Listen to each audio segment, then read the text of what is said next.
Pocong itu menakutkan atau gimana? Bentuknya adalah mirip bantal guling.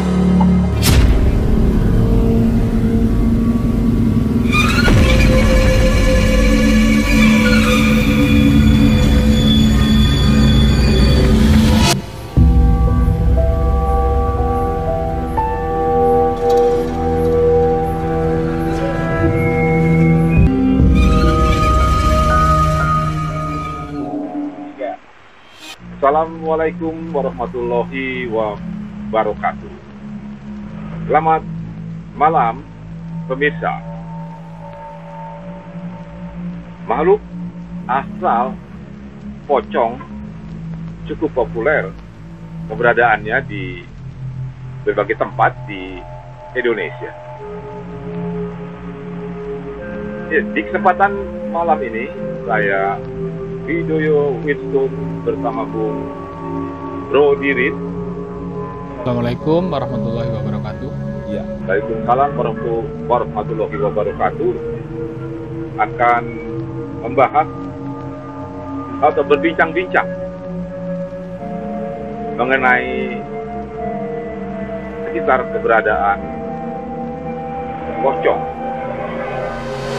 Ya, Bung, bagaimana Anda menanggapi sekitar keberadaan pocong? Tentunya Anda punya pengetahuan dan bisa memahami. Assalamualaikum warahmatullahi wabarakatuh. Pemirsa, bertemu lagi di Bro Dirin Channel. Dan kali ini masih bersama Bung Wistun. Akan coba mengulas sedikit, mencoba kita bincang-bincang perihal makhluk astral yang cukup populer lah di Indonesia, itu pocong ya. Menurut Bung Wistun gimana sih? Pocong itu menakutkan atau gimana? Yang pasti menakutkan, karena kalau kita lihat pocong ini kan termasuk makhluk astral yang banyak sudah diceritakan orang, baik dalam suatu film dan media lainnya, dan pernah juga ada orang yang bisa ditemui oleh pocong begitu, yang bentuknya adalah mirip bantal guling, tapi menyeramkan kalau jalan lompat-lompat gitu. Jadi menakutkan memang. Dan memang penampakan pocong ini memang juga menurut cerita itu lebih banyak di sekitar pohon pisang. Lah ini pohon pisang gimana kalau muncul? Iya. Betul sekali. Aduh ya Allah. Jadi bagaimana Anda? Ya tadi saya nanya, setan pocong itu menakutkan, bagi situ takut ya, takut gitu. Betul. Terus memang udah pernah lihat? Ya, memang belum pernah lihat hanya dalam tayangan-tayangan di film dan di televisi. Tapi walaupun belum pernah melihat, emang ya namanya ketemu suatu makhluk astral yang seperti itu bentuknya memang menakutkan. Kan saya nanya, udah pernah ketemu belum? Belum. Baru katanya. Baru katanya lihat di film dan media-media televisi, media gak. Nah itu tadi, kalau baru katanya artinya itu kita masih berkhayal, menghayal-ngayal lagi gitu. Ini gambarannya kayak begini-begini gitu. Terus yang menjadi menakutkan tuh apa? Cuma bantal guling gitu. Yang takutnya apa? Yang jadi momok ketakutannya itu apa?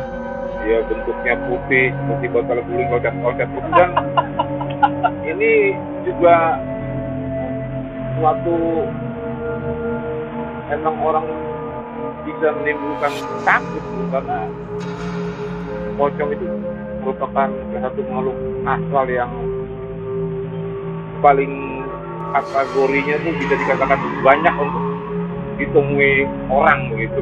Kalau kita mindsetnya takut, itu ya apa yang dilihat jadi takut. Lihat bantal guling, kelihatannya pocong gitu. Nah, ya lucu aja sebenarnya. Kenapa saya bilang lucu gitu ya? Kalau pocong ini kan identik dengan kematian, identik dengan orang yang sudah meninggal gitu. Terus seandainya orang tua kita, saudara kita, anak kita misalnya meninggal terus dipocong gitu, terus takut. Apakah kita lari melihat kayak gitu? Itu real itu nyata, orang meninggal terus dikafanin gitu, terus istilahnya dipocong gitu ya, dibungkus istilahnya. Terus seandainya itu orang tua kita dengan bentuk seperti itu, kira-kira takut nggak? Yang kebanyakan umumnya orang, yang saya lihat memang kalau dalam suatu kejadian atau peristiwa itu tidak menakutkan, Bung, tapi yang menakutkan itu kalau saat orang di tempat sepi. Bukan itu pertanyaannya saya. Seandainya itu orang tua kita, saudara kita yang meninggal, terus kita melihat, terus apa kita takut nggak? Nggak takut kan? Enggak. Nah, karena kita melihatnya nyata, real gitu loh. Kenapa menjadi ketakutan? Karena kita masuk ke dunia khayal gitu, berkhayal. Terus dilebih-lebihkan gitu. Terus apa yang sebabnya kenapa takut? Karena kita berkhayal, kita ditakut-takuti dengan cerita-cerita, dengan film-film. Akhirnya jadi sebuah momok gitu. Terus satu hal, kenapa orang kemudian takut kepada makhluk-makhluk yang seperti itu? Ya itu tadi, kalau sebuah kejadian terus manusia mempercayai, manusia itu meyakini ada seperti itu, setannya membisik-bisiki, memberikan was-was gitu. Nah, manusianya akhirnya berkhayal nih, berkhayal. Yang anehnya kan orang ini belum lihat, Bung Wisnu sendiri kan belum pernah lihat kan? Terus kenapa takut? Kenapa takut? Iya, takutnya karena kita diantaranya karena pernah kita lihat di suatu tayangan film, digambar, atau juga mendengar cerita-cerita horor tentang adanya pocong. Masih ingat kan waktu pembahasan pohon beringin, tentang penghuni pohon beringin gitu kan? Kan sudah kita bahas. Itu dari mindsetnya kita, dari pola pikir kita melihat sesuatu itu katanya gitu kan. Terus kemudian terakumulasi tuh cerita-cerita seperti itu. Akhirnya dunia khayal kita berkembang. Nah, pada saat kita masuk pada was-was, pada ketakutan, itu tadi setannya mengambil kesempatan. Dari ketakutannya ini wujud gitu loh, seperti sesuai dengan gambaran ketakutan-ketakutan itu. Yang jadi masalah gini, yang menyebabkan takut tuh apa? Itu yang penting ini. Yang menyebabkan orang takut pada setan pocong itu apa? Ini bau bangkai ya? Bau bangkai nggak? Jangan-jangan pocongnya datang. Kan katanya kalau ada setan pocong bau bangkai. Apalagi bertepatan kita di bawah pohon pisang. Iya, ini kan pohon favorit katanya. Nah, kita bahas. Kembali lagi pada topik tadi ya. Rasa takut. Sebabnya rasa takut apa? Masih ingat nggak kemarin pembahasan? Kenapa manusia itu takut? Karena kurangnya pengetahuan. Jadi kita menerka-nerka. Kurangnya pengetahuan itu.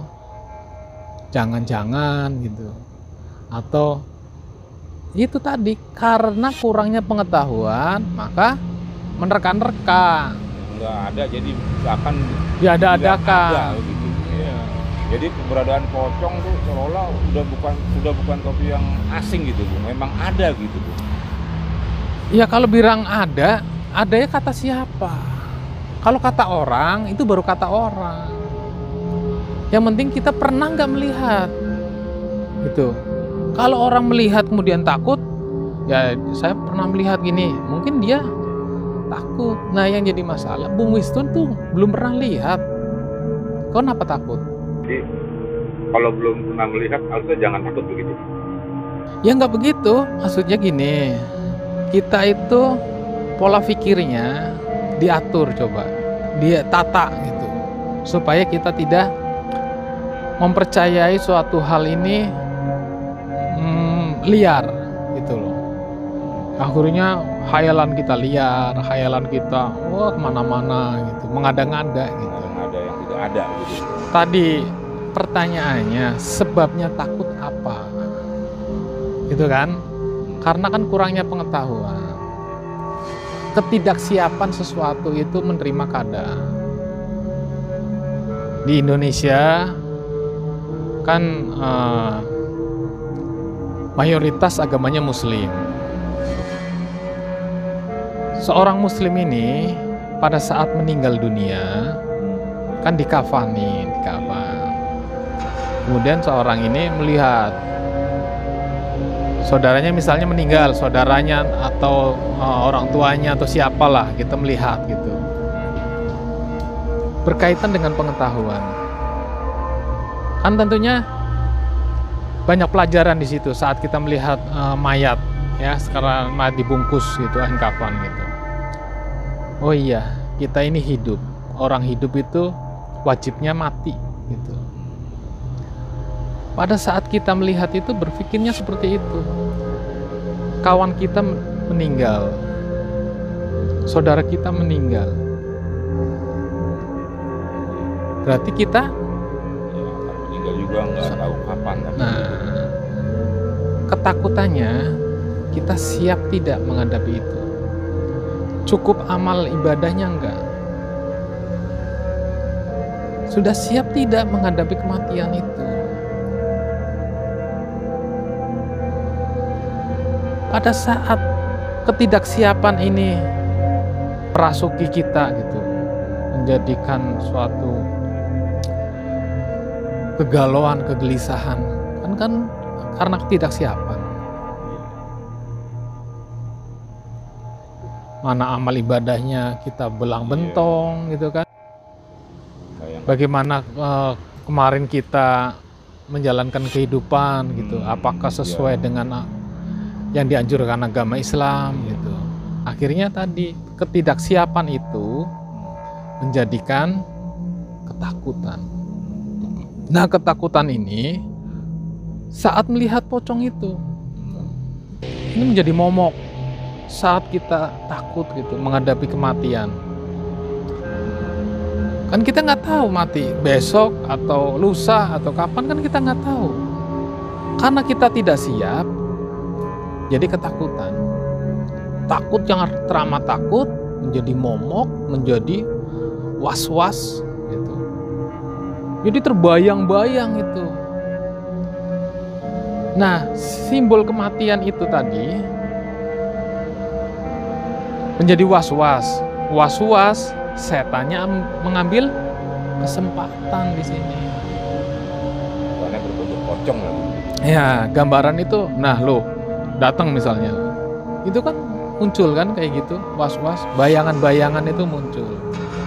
Kalau sudah takut, lihat bantal guling aja, bayangannya pocong.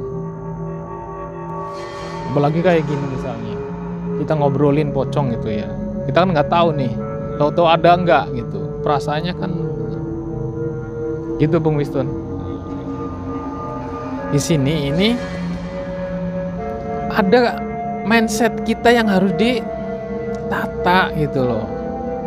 Loh kalau sama kayak gitu bayangan-bayangan gitu takut gitu.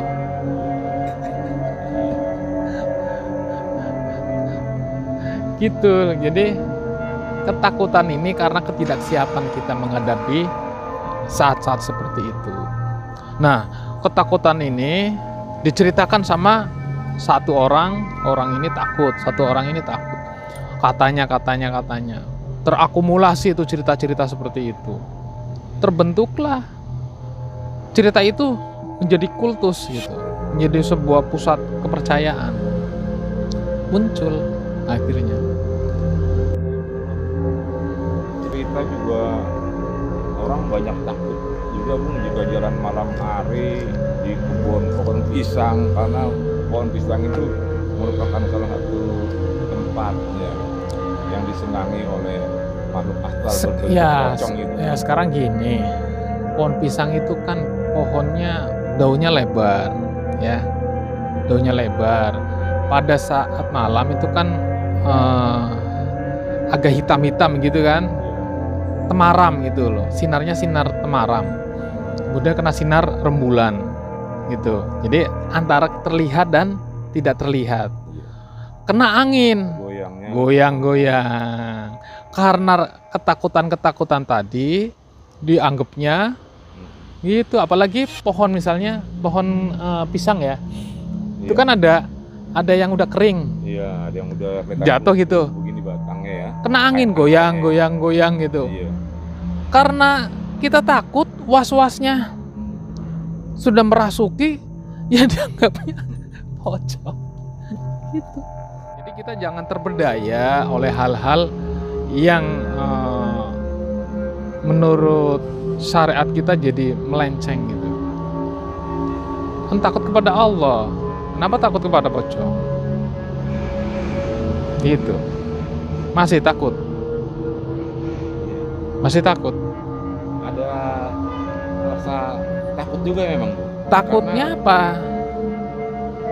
Yang kita ketahui itu banyak kan orang tahu kan kalau pocong itu memang dia tuh senangnya adanya di pohon pisang gitu. Kan udah dibilangin tadi, pohon pisang kalau siang-siang dilihat ya wujudnya pisang lah, karena jelas gitu, kena matahari gitu kan, pandangan kita jelas. Pada saat malam kan temaram, ya kan, terlihatnya malam. Seandainya ada sinar rembulan, itu kan hanya biasanya saja, biasan sinar. Kena angin melambai-lambai.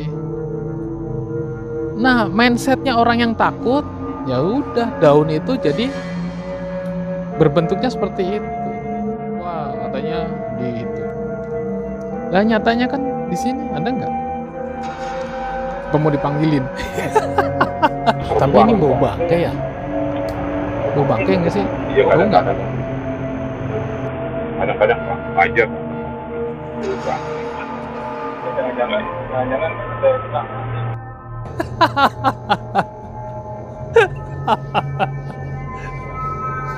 malam nih, Bu. Iya. Jadi ya begitu Bung ya, jangan takut. Ya gitulah, kalau kita nggak siap dengan segala sesuatu, ya jatuhnya jadi ketakutan. Nah, ketakutan ini kadang berlebihan. Pada saat takut ini was-was. Pada saat was-was itu tadi setannya mempengaruhi, memberikan was-was gitu. Yang penting kita tahu sumber ketakutannya dari mana. Kalau sumber ketakutannya itu dari ketidaksiapan kita menghadapi kematian itu, tentunya kan kita harus berpikirnya begini. Gimana ya caranya supaya tidak takut? Kan begitu. Berarti apa? Untuk tidak takut. Kira-kira gimana? Untuk tidak takut gimana? Harus berani. Cari pemahamannya. Supaya bisa mengukur gitu loh. Cari pengetahuannya. Bukan cuma harus berani. Kan tadi berani tanpa pengetahuan ya konyol. Jangan asal berani aja. Berani itu efek. Kalau orang udah siap, udah paham, akan berani. Itu hanya bicara tentang hasil daripada pengetahuan, maka dia berani. Jadi harus memahami keberadaannya sebenarnya lagi. Nah, makanya mesti tahu nih sumber-sumbernya, yang takut apa, sumber-sumbernya daripada yang membuat kita menggiring pola pikir kita itu. Ini yang ada kan apa di masyarakat ini? Menakut-nakuti, menghantu-hantui dengan tayangan-tayangan yang menyeramkan itu, film-film gitu. Sebenarnya nggak mendidik itu. Karena itu tadi membawa orang ini terhantu-hantui. Terhantu-hantui padahal kan kita tahu itu film. Iya. Gitu kan? Tapi karena kita mau melihatnya serius, menganggapnya serius, akhirnya masuk ke alam bawah sadar, terbawa-bawa pada saat kita jalan di tengah malam, terus kita sepi gitu. Akhirnya terbayang-bayangnya apa? Yang ditakuti itu muncul. Kalau Anda secara pribadi percaya adanya pocong? Ya percayalah, percaya. Kenapa? Ya itu orang meninggal kan dipocong. Pocongnya itu ada di tengah malam, adanya di bawah pohon, gitu. Nggak ada. Nggak ada. Saya sendiri itu belum mengalami gitu loh. Jadi kalau saya meyakini pemahaman ini jangan katanya. Kalau katanya itu gimana? Pembuktiannya seperti apa katanya? Katanya akhirnya kita takut yang tidak jelas. Takutan yang menurut saya ya konyol gitu. Kecuali kita tahu permasalahannya, tahu wujudnya. Takut misalnya, wah ada macan nih, ada harimau, kita takut. Bener ada, objeknya ada gitu. Bahayanya macan ini, bagaimana liarnya, kita bisa mengukur. Boleh kita takut dalam pengertian untuk menghindar, karena rasa takut sudah anugerah, ya sudah bawaan kita. Kita dianugerahkan rasa takut, rasa berani untuk apa gitu? Sebagai alarm untuk keselamatan kita. Nah, pocong ini kan katanya. Kalau sama binatang buas kita wajar takut. Takut ini pun dengan alasan. Karena demi keselamatan kita menghindar gitu loh. Nah, ini kalau pocong kan objeknya nggak ada. Baru katanya. Cerita-cerita. Yang cerita pernah lihat belum? Seandainya ini ada rombongan orang 5 jalan di tengah malam gitu. Yang lihat cuma paling 1, yang penakut yang lihat. Terus yang penakut ini takut sambil teriak, ada pocong gitu. Yang 4 ngikut. Iya. Padahal secara objeknya kan nggak semua melihat. Itu. Terus apa? Masih takut juga? Bisa juga kalau waktu kita lagi jalan di tempat yang sepi ya memang kadang-kadang takut timbul. Ya itu tadi berarti Bung Wiston ini belum siap dengan keadaan, belum siap dengan pemahamannya, karena masih dirasa was-was. Perlu belajar, perlu penjelasan lagi, perlu ilmunya lagi gitu. Kalau kita sudah tahu ilmunya ya semuanya insya Allah kita mempunyai kepercayaan diri yang kuat. Kalau ini kan punya intinya orang siapapun tidak boleh takut dengan pocong. Harus kita memahami lagi tentang keberadaan pocong. Bukan nggak boleh takut, kan bicaranya bukan nggak bolehnya, bicaranya kita paham kenapa takut gitu loh. Nah kalau sudah tahu kenapa takutnya, sebabnya apa, terus kemudian kita cari tahu, cari penjelasan, kalau sudah paham ya hilang takutnya. Kan dibilangin tadi, sebabnya takut itu karena kita tidak siap dengan segala keadaan. Kita takut itu karena tidak paham, tidak mengerti, akhirnya menerka-nerka. Apalagi tadi teman-temannya menceritakan, ya udah katanya. Ya, kita demikian jelas bincang-bincang kami bahas kita berada dalam asal Mojong. Jumpa lagi bersama ini channel di tema atau di topik yang lainnya pada kesempatan mendatang. Assalamualaikum warahmatullahi wabarakatuh.